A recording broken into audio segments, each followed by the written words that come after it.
Bos días, benvidos ao noso Tico Diario, un informativo no que atoparedes a actualidade dun xeito máis próximo e directo. É a 1 do mediodía, mércores 21 de outubro, e comenzamos. A primeira parada do noso Tico Diario é nun dos concellos máis fermosos da provincia, que ademais está enclavado nunha zona que aspira a ser declarada Patrimonio da Humanidade pola UNESCO. Referímonos ao Sabiñao. Se nunca estiveches alí, contámosche o que non podes deixar de visitalo. Vexamos vídeo. De seguro sabedes, mellor que nós, onde é este lugar. Sí, o mirador do Cabo do Mundo, moi cerquiña da vosa vila, Escairón. Alo menos do lugar onde estudades. É que todos vos vides dunha das zonas máis bonitas da provincia de Lugo, a Ribeira Sacra. Pero iso sí, cada un ten os seus gustos acerca do que máis lle gusta. Tranquilidade, a devesa, é un pueblo que está moi ben feito no sentido que non ten ningunha carretera principal que pase polo medio do pobo. Nada, temos un pouco de todo tamén, está moi completo, temos pabellón, piscina, pista de pádel, de tenis, como quen di estamos como nunha ciudad, estamos servidos. Lo más bonito de Escairón es el parque.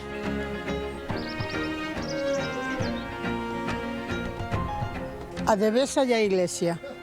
Pero aquí no Sabiñao contades cun patrimonio de incalculable valor desde o punto de vista paisaxístico. Esta zona de Galicia da que vides podería engrosar a súa presenza na lista de maravillas declaradas Patrimonio da Humanidade pola UNESCO. É que ten que declarala, porque é normal que a declaren, porque a xente que veo a Ribeira Sacra ten igual que o patrimonio que ten Lugo, pois a Ribeira Sacra ten uns paisaxes tan bonitos.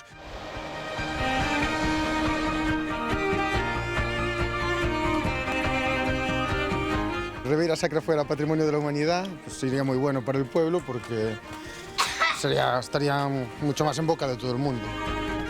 E mentres iso sucede, esperamos que o pasedes moi ben con nós.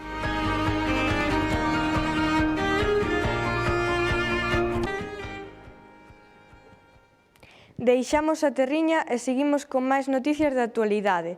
Bos días, Iago, que nos traes hoxe? Bos días, Marta. Pois verás, onde podemos pasar de maravilla tamén é na granxa Garabullos, no concello de Cospeito. Animal és e como animal te comportas. É o lema dunha interesante actividade que tivo lugar nestas instalacións que xestiona a Asociación Revolta Natural. O seu obxectivo é promover o contacto respetuoso coa naturaleza. Asomámosche como dentro vídeo. Animales e como animal te comportas. É a conclusión do lema elixido para as actividades levadas a cabo durante 2 fins de semana na granxa Garabullos, en Cospeito. Trátase de ocio inclusivo para xente, por un lado, que con diversidade funcional e, por outro lado, xente normalizada que poidan convivir durante unha fin de semana facendo actividades moi relacionadas, sobre todo, cos animais e ca natureza. Para o desenvolvemento do proxecto creouse o grupo Mociñas Veñen e Van, todas elas con experiencia no eido social e natural. Esta é unha actividade na que intentamos que a xente aprenda como comunicarse cos animales. Hoxe fixemos esta actividade con cas, onde fixemos con cabalos, e agora están facendo dentro tamén con coellos, e o que intentamos un pouquiño é que a xente dea unha volta ao concepto que temos de como tratar os animales, non? Educar en positivo é unha das prioridades de Animal es. A tratalos pensando nas súas emocións tamén, nos seus sentimentos, e non solamente a disfrutar deles, que a veces parece que queremos simplemente gozar cos animais, pero temos non dos animais, senón cos animais, é o que aprenden, a gozar cos animais, non deles. Os exercicios están pensados para que as persoas con discapacidade intelectual se integren no grupo en igualdade de condicións. La gente tiene muchísimas cosas que aprender en este tipo de actividades, pues empezando por el respeto entre las personas y seguir por el respeto del medio ambiente y de los animales, que los maltratamos y les obligamos a hacer cosas que no quieren. Un esforzo compartido que o remate ten o seu premio. Deixamos os animais e pasamos agora á crónica internacional. Cruzamos o Atlántico rumbo a Estados Unidos. Imos a Nova York, ali atópase a nosa enviada especial sufrindo en primeira persoa as consecuencias do furacán Tiki-Taka. Bos días, Paula. Como é a situación nestes momentos? Bos días, Iago. Bos días aí e boas noites aquí. A situación aquí segue sendo moi complicada e moi lonxe da normalidade. Apenas circulan vehículos por as rúas.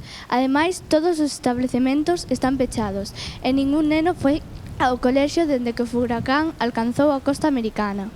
Os refachos alcanzan os 500 km por hora. De feito, é difícil manter o equilibrio para facer esta conexión en directo. Así que devolvemos a conexión ao estudo. Un saúdo.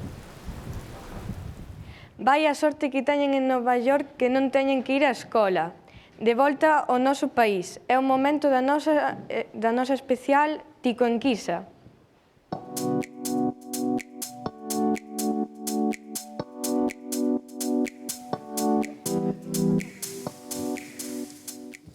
Bos días, Marta. Hoxe, na seguinte enquisa, formulamos a espectadores as seguintes preguntas.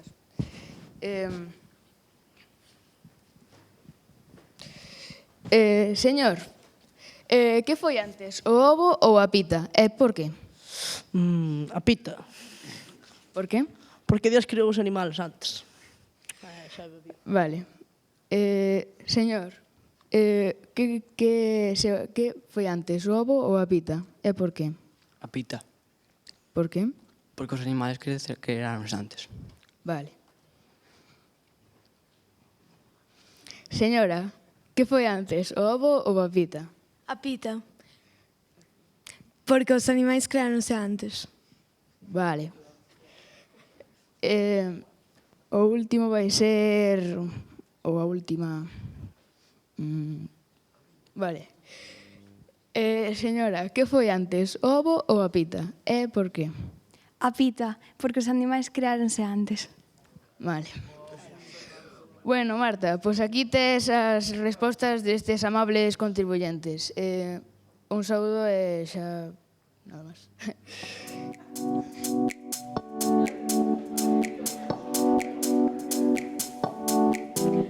Moi interesantes esas respostas. Ata aquí a actualidade coa Tico Enquisa. Despedimos hoxe o noso Tico Diario. Agradecemos a colaboración do CPI Dr. López Suárez de Escairón, así como a todos os que fixeron posible levar este programa adiante. Pasamos xa a información meteorolóxica da man do noso intrépido home do tempo, Miguel Ángel. Moitas gracias e ata pronto.